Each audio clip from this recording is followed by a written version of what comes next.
Hey guys, thanks for joining us for another episode of Crew Talk, the official podcast for Bombers CrossFit, where we build healthy humans. Today we're going to be talking with Sam Feno and learning a little bit about her story and how she got involved in CrossFit. She's trained in a variety of areas, from college athletics to CrossFit environments in a deployed area. And the biggest lesson that she's learned and is going to share with us today is to bloom where you're planted. And that really just means that progress comes from embracing your current situation and controlling your response to that rather than waiting for ideal circumstances to come along. So let's get into it. All right, Sam, welcome to Crew Talk. Give us a little of your background. Where'd you grow up? That kind of thing. Family life. Yeah, so I grew up in Thornton, New Hampshire. Most people don't know where that is. It's basically like super north in the White Mountains. It's closer to Canada than it is to Boston, so that's kind of like our little thing that we like to say. Okay. So I grew up in Thornton, New Hampshire. I have a sister and a brother. Both of them are younger than me, and I went to school in Colorado, so yeah. So you went to the Air Force Academy, I right? did, okay. yeah. Yeah, because at first I was like, why Colorado from New Hampshire? But yeah, no, the free college got me. yeah, of course, yeah, why not? I mean, it's a great deal. Yeah. So what did, growing up, what'd your parents do? Yeah, so my mom's a dietitian. She works in a hospital and does like nutrition, all of that. So probably why I'm so into like health and fitness. Cool. And then my dad's an HVAC technician. Okay. Yeah, so he's actually kind of we call it his retirement job right now, and he's teaching at a community college doing like VOTEC stuff. So he loves it. Oh, I bet, yeah. And then my sister's a police officer, and my brother drives, he does like excavating, like he drives semi trucks up like, we call them trash mountains in New Hampshire. It's like all the trash from like Massachusetts and Connecticut gets all like trucked up to New Hampshire, and we like have these piles of trash, and so he drives up that in a truck every day. All right. Where's your sister? Where is she a cop at? In Manchester, New Hampshire, so like southern New Hampshire. Yeah. All right. Yeah. We were stationed at Hanscom for like 8 years, and so we used to go up to Nashua and New Hampshire all the time, you know. Yeah, that was my hope going to acquisitions, is that I would get Hanscom, and they sent me to Wright Pat instead. Yeah. Hanscom's not a bad place, you know. But Massachusetts is not as nice as New Hampshire. New Hampshire. I would have lived in Nashua and probably done the commute, but yeah. We also call it northern Massachusetts and southern New Hampshire anyway. Yeah. Everybody used to go up and do all the shopping in Nashua because it was no sales tax. Yeah. So yeah, definitely a little bit cheaper. So, but that Route 3, that drive down. Initially, I lived near the base, or I lived on the base when I was in the military, and then when I got out, I moved off. I lived out in Leominster. Okay. And the commute was just brutal. Yeah. The traffic up there is just... And it's only gotten worse. I feel like every time I go back, if I fly into Boston, my parents won't even pick me up anymore. They're like, you're gonna have to find a ride. No. If I was flying someplace, I would always try to book a flight out of either Nashua or Providence. Yeah. Either one. Nashua's airport was great. Yeah, I'll fly out of the New Hampshire airport, or I'll fly out of Portland, Maine, and just avoid Boston at all costs. Yeah. It was a cool city to go down and go sightseeing and stuff like that, But yeah, if you had, any business or anything like that to attend, it was just terrible. Yeah, for sure. So you... did you have any family background in the Air Force? What was the attraction to the Air Force? No, I just think the biggest thing for me was college. My parents kind of told me early on, you're going to have to pay for it. So that was a really big motivator. I always thought I was going to enlist, but my mom was like, hey, there's ROTC, there's the academies, shoot your shot. I shot it, and I think that how they do it is you'll get your nominations, and you have to actually get into the actual academy too, so it's kind of you have to do two-prong. So I did get on the interviews, and then for the schooling part, I wasn't as smart as a lot of other people, so someone actually dropped out ahead of me, so I got told a couple weeks before basic, they're like, hey, if you you're kind of on our JV roster, but if you want to move up to varsity, you can. I was like, yeah, sure, all right, and that's great. Yeah. So what did you major in? Behavioral science. So kind of sociology, since it's we all have like a degree in like a scientific background. They call it behavioral science, but it was sociology. Yeah. Yeah. And is that what you wanted to get into, or? I went in and wanted to take whatever was the easiest because I was already struggling because it's a very hard school, and all the courses you have to take with all like the engineering classes just to get a degree from there. Right. I was struggling, so someone told me geospatial sciences was easy. Turns out I'm actually not good at reading maps, so it was not easy for me.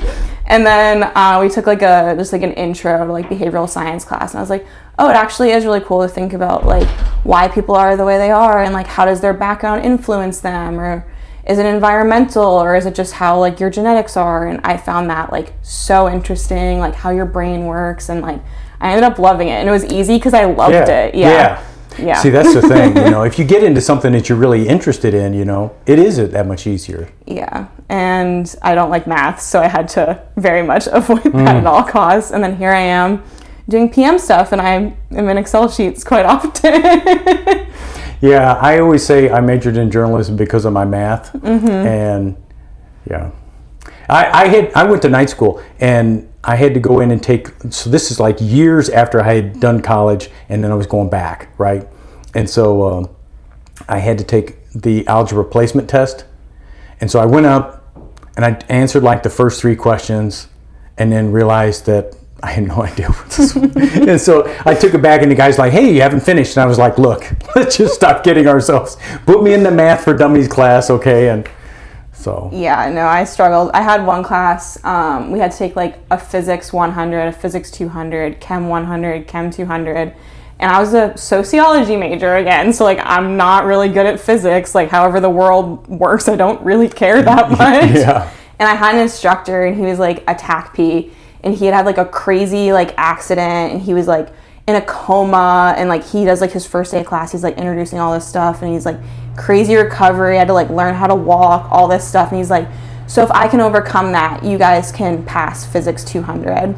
I skirted by 2 points. Really? And I was like, that's embarrassing. This man learned how to like walk, and I can barely pass this class. But so he was right. Yeah, he was. Yeah. Okay. All right. So you went to Colorado, got through school. What about sports? When you were growing up, did you play sports? Did your brothers and sisters play, or? We were a big sports family. My parents, that was just kind of like the healthy habits, all that. We had like, I think they put us in everything starting out, doing like all the gymnastics, all that. And then we kind of started to figure out what we liked. So I played softball, basketball, field hockey, and then we skied like all winter long too.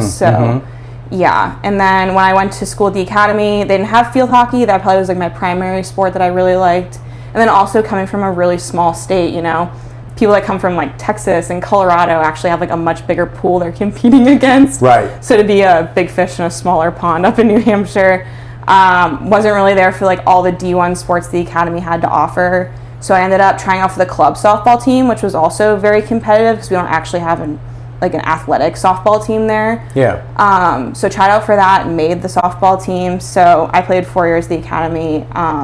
Club softball. I like to say that because my husband played hockey and actually like played on the D1 team, and I'm like, no, I'm just the club athlete. No. Yeah. So yeah, my parents were really big on like all the outdoor stuff too. Like we were hiking, biking, like it just felt like we were always outside. So that's a great habit to get kids in, at a young age, And they were really cool too, like looking back on like some of the decisions they made, just kind of like not forcing us to do the healthy habits. I'm sure I was constantly complaining, as all kids do and teenagers, but like when they looked at like graduation gifts, they weren't giving me like, I don't know, like material things. I guess it was material, but like they got me like a road bike for my 8th grade graduation, and I still ride that bike because I haven't changed much, but like that's just like kind of, they were just like building those healthy habits to kind of fall back on, like ski gear, like that kind of stuff. So kind of just forced us to like do the athletic things without really realizing they were forcing us to do it.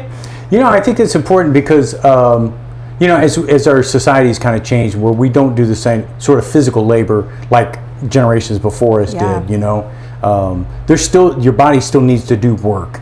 But that's a lesson that's got to be taught to you when you're young. Otherwise you bristle against it. Yeah. if you're always just kind of laying around and lazing and not doing much, Yeah, for sure. Very cool. Yeah, my mother-in-law, she was, my wife always tells the story, if it was daylight outside, she's like, get out of the house. You guys are not allowed in here again until it's dark, which it's a different society nowadays. But in those days, you could do that, Yeah, for sure. We lived in the middle of nowhere, so if we were outside, it was kind of with the animals. So we did have to come inside at dark. Yeah, it's beautiful countryside up there too. Gorgeous. Yeah, we like to keep it a little hidden secret, and everyone's like, being in the Air Force, not a lot of people are from New Hampshire. I think like maybe I've had a couple people in all my units, and we'll always be like so excited when you meet someone else from New Hampshire, but it's also kind of don't want everyone to know it's kind of that hidden gem in the U.S. Yeah, for sure. Yeah. So you went to the Air Force Academy. Is that where you met your husband? Or? Yes, yeah. We met at the academy. Him and I were actually in the same squad, so that's how we met when I was a junior and he was a senior. So yeah. And where was he from? He's from Colorado, which is also not a bad place to be from. So yeah. Whenever we go home, it almost feels like a vacation no matter where we're going. So yeah, we met my junior year, his senior year, then he commissioned, moved to Italy. He was at Aviano. He's medical service corps, so like hospital behind the scenes kind of stuff. So then that was 2019, he moved there. I followed him in 2020. We did a couple years over in Italy, which was amazing. Yeah. My actual AFSC, I'm not doing in this job here at Wright Pat, but I'm a logistics readiness officer. So transportation, like fuel, deployments, moving parts, people, things. So you guys can go anywhere. Yeah. So Italy was great.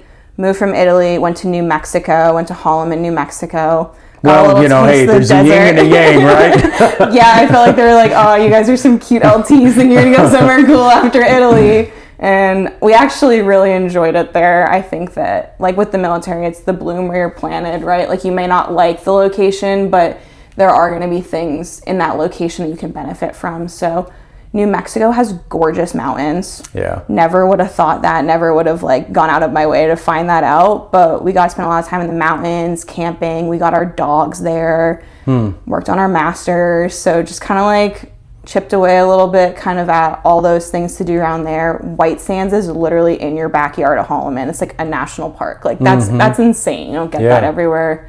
I ran a marathon there because I was so bored. I just didn't know what to do. So I started running.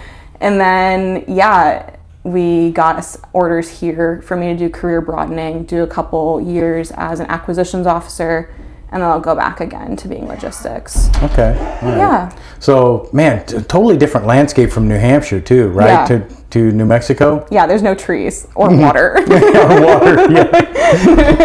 Yeah. Why do things live out here, Yeah, I got here in May this year, and it was like really rainy, it felt like.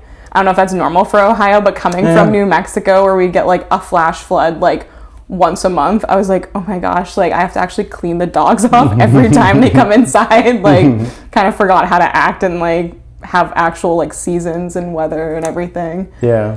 So what kind of dogs do you have? I have 2 golden retrievers. Oh, those are great dogs. Yeah, they are. They're they think like they're emotional support dogs, but they're not. They're not very smart.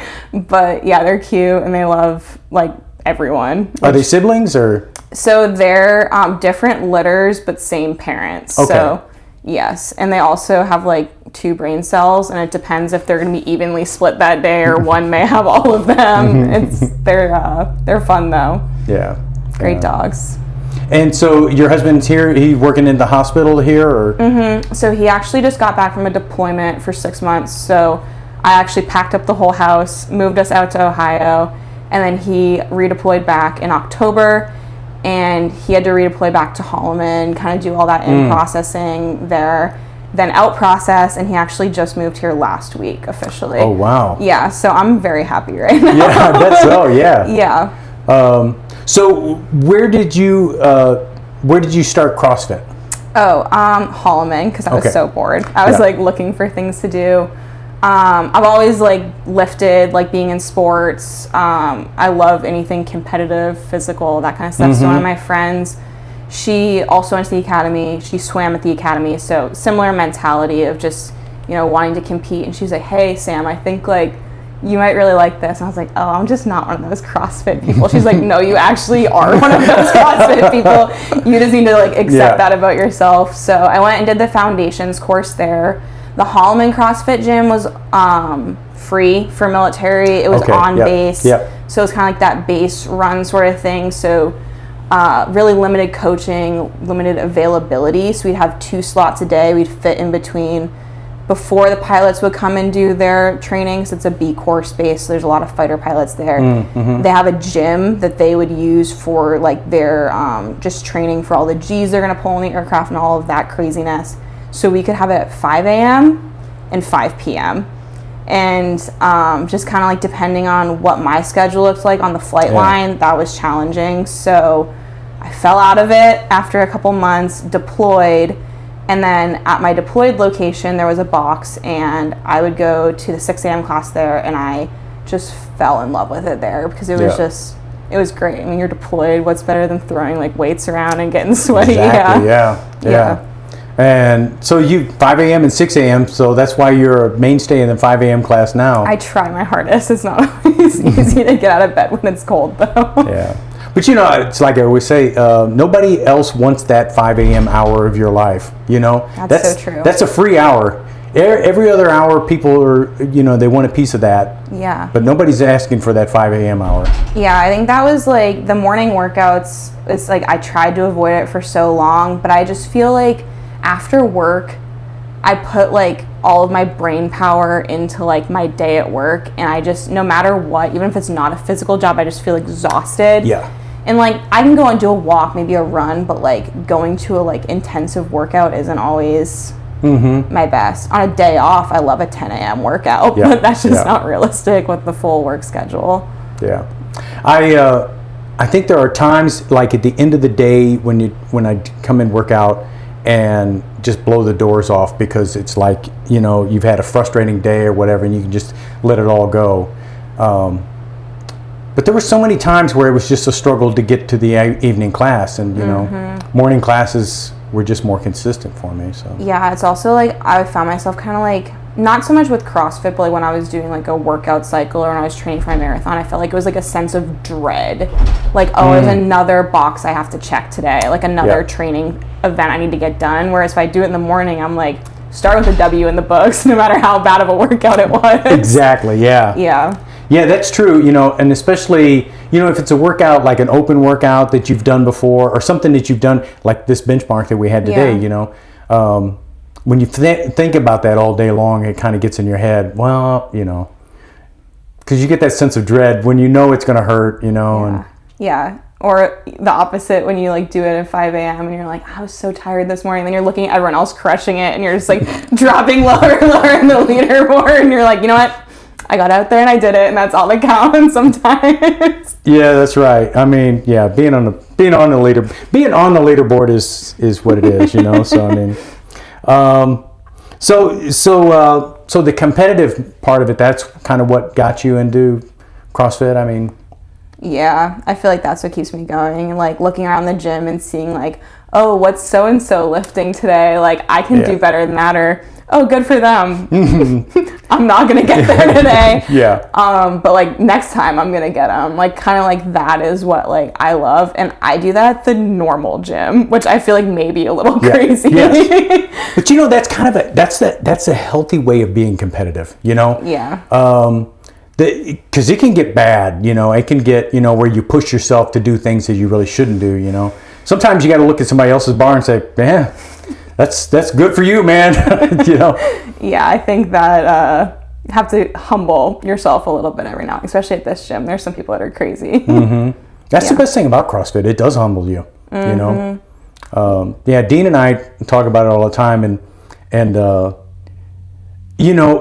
he, because we've said, for our age, we're pretty fit. And it's like, well, not compared to other CrossFitters. No, we're not, really not, But if you grab like 10 other 60-year-olds out of Walmart, I'd say you guys are crushing it. I like my chances there, In the general population, yeah, sure, we're doing pretty good. So, but yeah, sometimes when you look around the room, it's a challenge. So, so I mean, that's a way of, kind of keeping the intensity up, but without becoming a slave to the competition of it, you know? Yeah, I do find myself having siblings too. My sister will lift a lot being a cop, and she'll send me like her crazy workouts, and I'm like, oh. Like, yeah, if I also wore a weighted vest around all day, maybe I'd be stronger too. Yeah. But I have to give it to her. But does she? So she does CrossFit too, or? She's joined a gym before in the past. She played D2 field hockey, so she went from that kind of right into like police training. So she's always just been a crazy athlete, and I'm always just trying to, like, when we hang out or like we'll be home for like a long weekend, I'm like, all right, my goal is to like not have Jackie completely crush me. I just have to hang in the water. yeah, because you can't let the younger siblings show you up too much. She shows me up all the time. It didn't used to be like that, but it has turned into that for sure. Yeah, I work out with my son and my grandson sometimes, and so I always make sure I've got to crush them. So yeah, it's getting a little harder and harder to do, you know. So yeah, but so what do you think as far as you know, if you had progressed the same way in a different gym environment, you know, do you think outside of CrossFit, if you were working out just on your own, like in a Globo gym or something like that, I mean, what do you think the same results would have been? Or like would I have continued to like push myself, or just kind of yeah. I mean, you're competitive by nature, you know. Does that competition, is that only because you're working out like in group classes, or do you find that even when you work out on your own? When I work out on my own, I'm still like watching. Like, my husband doesn't really like to work out with me because I'm always like trying to beat him, and he's like, no, we're supposed to be having like a nice date, and I'm like, no, I need to win, and I'm never winning either. Like, he's gonna beat me. So yeah, I'd say like I like doing like a really hard workout, and I would like send it to one of my friends or be like, you should try this, and like let me know your time. So I think it was just a matter of time before I found myself in a CrossFit gym. Yeah. Well, you know, honestly, that's how CrossFit started. When there weren't any CrossFit boxes around, okay, they started posting the workouts on the web, okay? Yeah. And so they would post a workout of the day, and then they put down under it, and it said post time and comments. And so the whole notion of the whiteboard came from people on the website just putting in the comments what their times were, you know? And that was kind of really where it originated, the whole competitive nature of it, you know? Yeah, I'd say I liked working out with like a friend that was always like stronger than me while I was at the academy. Like, there's some crazy athletes there. During COVID, I got my like personal trainer certification because I was kind of bored in Italy.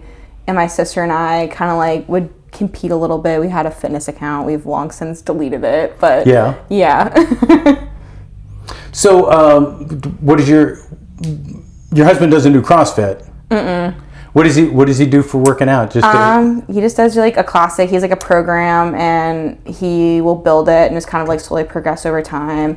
He does some like open skates and stuff, and then he'll go out for a run with me whenever I like ask him to. But yeah, he kind of prefers like the routine of like building and like progressing over time, whereas like there is a sense behind the CrossFit program, but it's just a little bit different. And everyone has things that they like better. Yeah, no, I get it.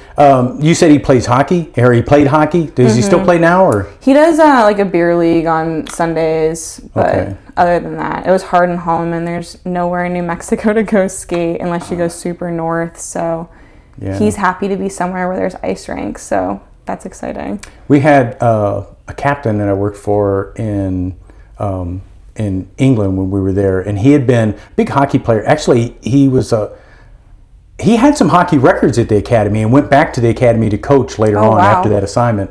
But he started playing on like just a local league, you know, just to kind of keep and he came in one time and his eye was so black and so swollen, and he just couldn't open it at all. Oh no. And he said he got a puck like right to the face, and you know. Yeah.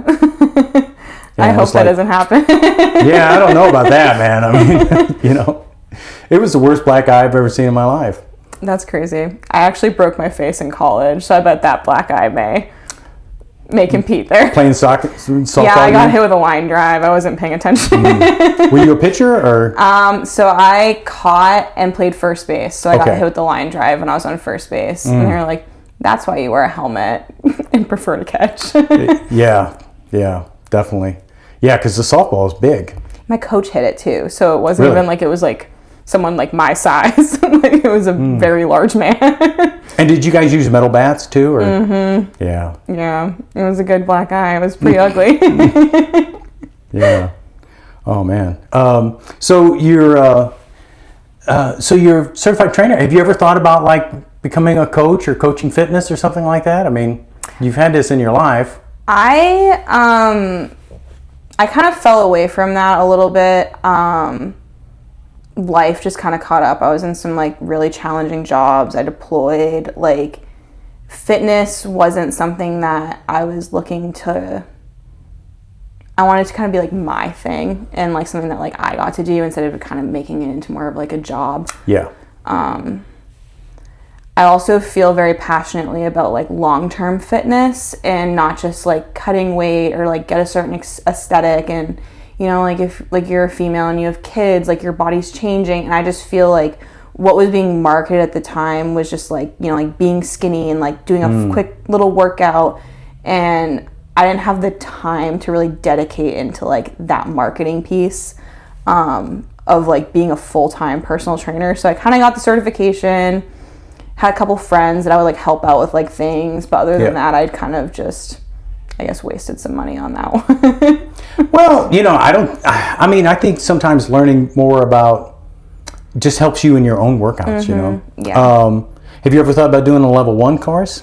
I think I need to get better at like my own CrossFit, and then maybe, yeah. Well, see that, and the reason I bring that up is because a lot of people think that the level 1 is like the course that you have to go to become a coach, which it kind of is, but it's really the level 1 teaches you how to move better. Yeah. It's not really the level 2 courses where you learn to teach other people how to move and coach them and things like that. But the level 1 is just like so that you understand kind of like the science behind it, and so like a better idea of how to organize workouts, what things would make good workouts. You learn the movements so that you understand how to do them correctly, and so maybe someday I'll go. Yeah, think about it. So yeah, I'll think about it. Yeah. So once a month on Fridays, they're doing these little lectures. You should try to come to one of those sometime. Yeah, for sure. Yeah. I'll keep selling it. Okay. So what are your goals as far as CrossFit right now? I mean, what's the things that you're working on? Oh, I want to get a toast bar. I feel like I'm like so close, but like stringing them together or just not having to be like a random one-off during warm-ups. Yep.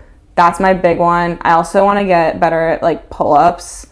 I've always struggled with those. It was part of the fitness test at the academy. Yep. And there was one semester where I got 3. And I was like, I am crushing it. So I'd like to maybe get back to like just 3. So probably not like in a workout, but sure. That's something I really want to do. And I just want to like start to really see progress on my cleans. So like today was fun because I saw like a little bit of progress there, but just like overall just getting better at the gymnastics, because that's the part that I really suck at. Yeah. Toast bar is something that definitely can be mastered, and it's something that but you've got to learn the basic skills leading up to it. There's no shortcut to it. Yeah. Okay. I mean, a lot of people just want to jump on the bar and just start doing them. That's not how it happens. Okay. Yeah. You got to do the work, Double unders too, and that's another one where you just need to like practice it, and I just am like, I just need to get around to it. Yeah, I am on my so I got to see a picture today on my feed. It was the first competition I ever did in CrossFit. It was after I'd been doing CrossFit for probably 2 years, okay? And I had to do single unders. I signed up for this competition because I could not do single unders for 2 years when I was in CrossFit, okay? I couldn't get over the rope twice, yeah. okay? That's how uncoordinated I am. And so I signed up for this competition and bought myself a jump rope and said, now I'm committed. I'm going to have to learn this. And I did. Nice. And it, and so, and then I took the same approach to double unders, but that hasn't worked as well for double unders. Yeah. So. Can you do a double under? A couple. It's more than I can do. I've been working on them for, 12 years. So it was a good 7 years or so before I could do one. Yeah. All right. And then I've got a video on my phone of the first time I did 2 in a row. It's a treasured video. Not a big double Dutch guy in school. No. I did, so we did the workout on Monday, and it was 60 double unders. I did 20 double unders every time. And I was consistently getting 20 double unders in about the time it would take most people to get 60. Yeah. But I was happy with that, Yeah, I mean, it's tomorrow's progress. Single unders. Huh? I was excited. Tomorrow's single unders. Backwards single unders, so. Yeah, but single. I can do backwards very slowly. Yeah. That's gonna be good. Double unders again on Friday too. So, Do you have your own jump rope or? I do. Yeah, that's one big important thing. A consistent length on the rope is something. Yeah, I think I need to cut the rope a little bit, and then I don't ever bring it to class. Then I'm over there trying to measure them, and it's just a whole. Yeah, thing. See, that's not helpful if you don't bring it with you. No, that's way too coordinated for me to be able to get out of the house at 5 a.m. in the morning. So you got to get a gym bag, put all your stuff in it, your lifters that you never use, and I'm just flying by the seat of my pants if I show up with the right shoes. I forgot my shoes this morning. I had to turn around and go back. Really, either that or work in your socks, I guess. Yeah, no, I wasn't gonna do that. Yeah. Well, that's pretty good. Yeah. Hey, it's good to be here. 5 a.m. right? Yeah. So, I love the 5 a.m. class. It's a great 5 a.m. crew here too. Yeah, it's fun for sure. Yeah. So toast bar, that's a good skill. I remember it was at the original, the Little Bomber's place, and I was doing toast bar. It was the first time I was able to do some, but I could only do singles, really where you swing really hard and kick your feet up there, and so I did a couple, and I was like, hey Greg, look, I got toast bar, and he's like, you should string them together. I was like and so he told me, he said, don't do any toast bar, okay? Stop doing toast bar. Just work on the rhythm. And when you've mastered the rhythm, then start doing toast bar again. And he was absolutely right. It was absolutely, and now my toast bar are pretty good. So. Yeah, they are. Yeah. So what about running? Did you talk about running or? Yeah, I don't love running. Sometimes I'll get into it just randomly, but I mean, we have the 2 mile test for the Air Force, so I try to just run at minimum 2 miles a week. That's my big goal, but I've done a half before. I've done a full. You did a full marathon, right? I did. Yeah, Holloman had one on base, and I lived on base, and I was like, I feel there's ever a time to do a marathon, it's when it runs right by your house. Did you train for it, or? I did. I came back from my deployment, so I was really loving CrossFit. Came back, same friend that got me into CrossFit at Holloman was like, hey, I'm gonna do the marathon. Let's train together. Yeah. I'm like, okay, sure. I'll go train for a marathon with you. She actually ended up getting hurt, 4 weeks into the training cycle. She tore one of her hip flexors, so can't really run. And I was like, well, I've already committed, so, and I have 12 weeks left in this training cycle, so cool. She ended up doing the half and did great and really enjoyed that experience. But yeah, it was just running out in the desert on your 16 what time of year? mile. The race was in December. Okay. So I started training in I think August, started building up my miles. And I was like, I have a goal, I'm gonna hit sub, I wanted to shoot for 11-minute miles. I was we're doing this, we're gonna go all out. Trained for it, and I was training in September, which is hot in New Mexico. So I had all this stuff, and I would just run on base because Alamogordo is not really a town where you want to just be out for a jog. You might get run over. You don't know who's out there driving. So I would run on base on the weekends, and it would just be like by myself, no cell service, just like, I was like, I don't think I like this, but I've already kind of committed to it. Would convince my husband to come out on the bike, or when my friend would be doing her half marathon, I'd like finish my runs or like start with her when she would do like 6. But yeah, I kind of was like, all right, like gonna go run the marathon, and was like on track. Day of the marathon, it was the coldest day in New Mexico. It was December, really? And it was so windy that, and it was like a loop. You do like a loop and then do like an out and back and then finish the loop. The first 13 miles were into a headwind. Oh, jeez. That was unbelievably strong. And I was like, this sucks so bad. I'm not going to get my time. Like, I'm out here, like, my feet hurt. Like, I'm just not enjoying it. I stopped at mile 20, like, cried, walking between mile 20 and mile 21. And I was like, all right, time to lock it in. We got, like, 5 more miles to go. So I did it. Didn't love it. I think maybe if I did one that there was, like, fans or something, like, that would be, like, better. But, yeah, I just was like, I think maybe halves from now on if I'm going to do like a distance. Yeah. I don't know. Your first marathon here maybe? Or? Yeah, one of my friends did that, and he trained a lot too, but he didn't like factor in all the hills. Yeah. So he died, and I was like, as he was like telling the story about it, I was like, that sounds like the exact same thoughts I had when I ran my full marathon. Yeah, I think maybe being a softball player and all of the strength components I like, maybe just long distance running isn't for me. Maybe it is. It's just, I don't know, different phase of life. I'll get into it. I say like a 5 or a 10K, something like that is fine. But, I don't know that even I want to do a half. I mean, I like to yap too much too. So like if I'm out there, I have like no one to talk to. It's probably the most I've ever talked to my mom in my life, because she'd be like drinking her Saturday morning coffee, and I'd be like telling her all about my week on my runs. So you can talk when you're running? When I was running that slow for like a marathon, it wasn't like I was like sprinting for my training runs, because I was trying to stay like zone 2 so I could talk. See, once I've ran more than 50 feet, it's no talking. It's only breathing. Only breathing. That's how my husband is. If you want to talk to me, that's fine, but I cannot talk back.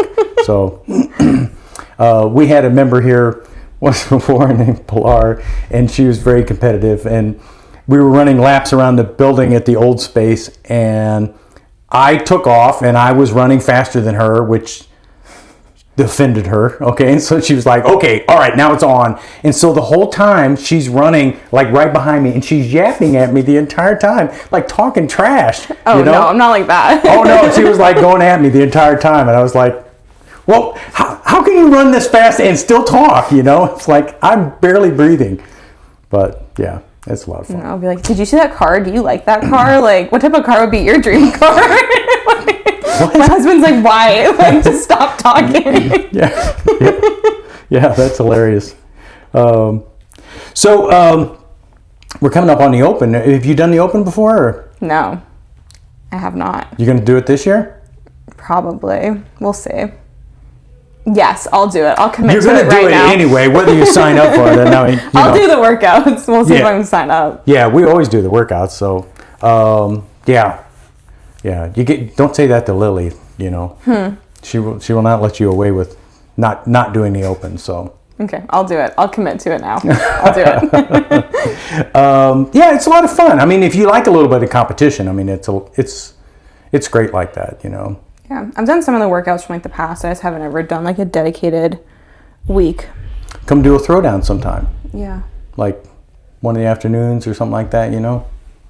For sure.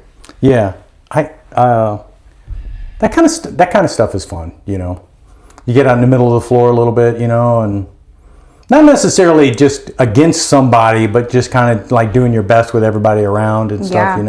Yeah. Yeah. And the best thing of the Open is someone gets to count your reps for you. So. Yeah, which is the best thing ever, Yeah, I did that today. I was doing my clean and jerks. I was like, I think I did 26, but I guess I'll just do it again and see what happens. Yeah. So you said earlier, bloom where you grow. What do you mean by that? What do you think of? I think like bloom where you're planted. So like That's right. Whatever environment you're in, like, you can't quite control all of those factors, but you can do your best to be the best you can in that situation, right? So, like, if, like, for example, my husband was just deployed for 6 months, I can't control that. That's something that's going to happen no matter what, but, like, what can I do to make sure that I'm still, like, making the best out of that situation? So I joined a CrossFit gym, and here I am. Yeah, like, that's my big thing. Like, you may not like the job you're in. With being military, you move around so much, but there's going to be something that you're going to get out of that job that's going to, like, you can either, like, crush or, like, make some progress, make someone else's life better. Like, being an officer, like, you may have, like, a team member that you can, like, take them and, like, push them forward, and, like, you can always make the best out of, like, whatever environment you're in. Like, that's kind of, like, how I think about it. That's such a great attitude, you know, and I think it's a key to really being happy and fulfilled in what you're doing. You know, if you're looking at the positive aspect of it, what can I control? What can I deal with? You know, and letting the other things just kind of slide off your back. Yeah, I try to. I'll bitch about it a lot. Oh, I'll complain about it a lot, but I think that you can complain about the negatives, and, like, but if you just get so stuck on that, then you're just never going to be a happy person. That's what it becomes, you know. Yeah.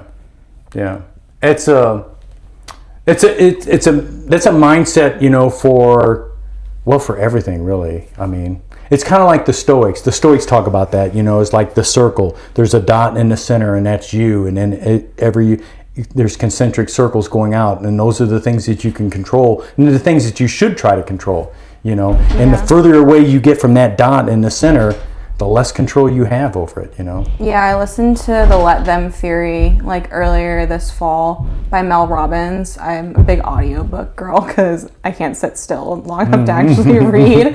I was listening to that podcast, and, like, that just really, like, that's, like, it was almost kind of like a different version of, like, the Bloom of Your Planet, but, like, sometimes people are going to drive you crazy, or situations are going to drive you crazy.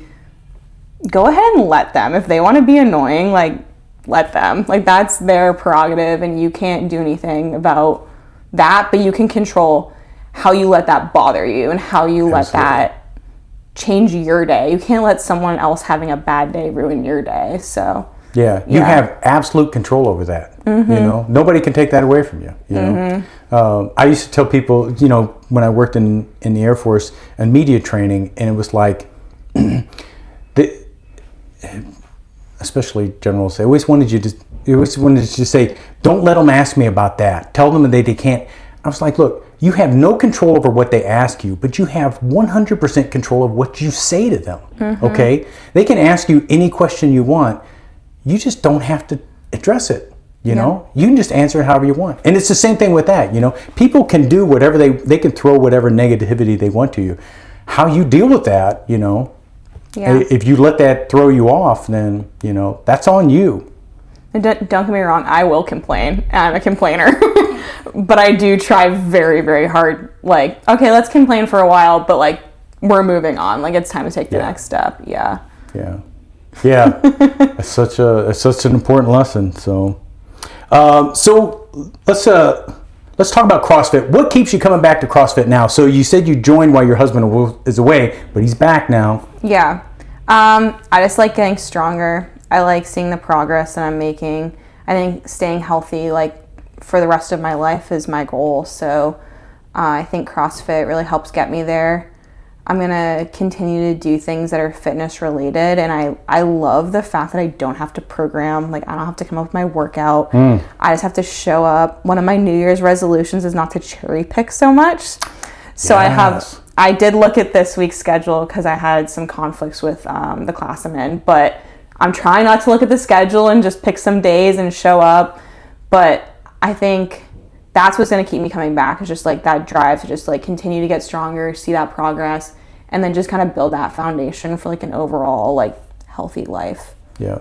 That's the beauty of recording your workout, you know, is that when you come back and repeat them, you can see, you know, like today, you know, I looked at workouts in this workout Grace that I've done from years ago, you know, I'm still kind of within the range of that, you know. Yeah. So Yeah, that's really good. Yeah, I think that some of the months where like I've hit the 16, like trying to shoot for the committed club, I feel like so good, and I feel like strong, and I feel good, and I think that feeling is what keeps me always aiming to like try to hit a good amount of classes every week. Yeah, that's really great. So if you had one message that you would say to people, what would it be? Like about CrossFit or about life? Whatever, yeah. I don't know. I feel like I've said my two that I like to repeat to people. Yeah. The treat others how you want to be treated. I think that the world needs to, like, you've been to Costco on a weekend. I think the treat others how you want to be treated needs to be reinforced. Yeah. That's my big one. I agree with that. The golden rule. Yeah, the golden rule. Yeah. Yeah. When I have a new flight, I'll get up and I'll be like, I'm Captain Feno, and like here's like a little bit about me, and I'll be like, and here's my like 3 rules. Like I'll say treat how others you want to be treated, like have integrity and like ownership of what you do. If you're going to do something wrong and you're going to get punished for that, like you need to have ownership that you made that choice, or vice versa. Like you were crushing it, like you're crushing it, like be proud of that, like own that. And my other one is if you're too drunk to drive, call a friend. That's just the Air Force. Hey, that's actually, those are 3 great rules. Yeah, but the golden rule is my big one for sure. And that applies to everything. Yeah. I'll tell you what, I think, and something I've learned in just the last few years is that when you look for it, there's a lot of kindness out there, okay? You can look for the negativity, and you can find that too, but if you look for the kindness in people, there's a lot of it out there. Yeah, for sure. So, and that's encouraging, so. All right, well, Sam, it's been great having you on Crew Talk. Thanks for having me. Really appreciate you sharing your story with us. Yeah, thanks.